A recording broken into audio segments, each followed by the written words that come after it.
Hello YouTube, today I'll be showing you guys how to make a piston, and a sticky piston.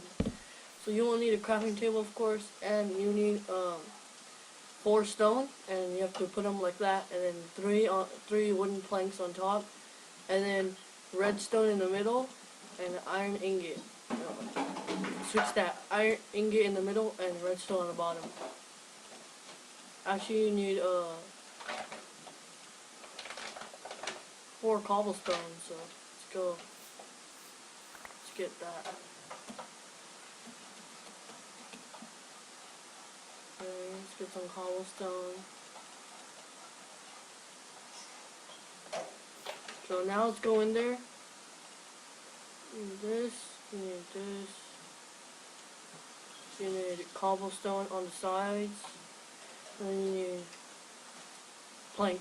And that'll make a piston. If you want to make a sticky piston, just put the piston in the middle, and put slime ball in the top, and then I'll make a sticky piston.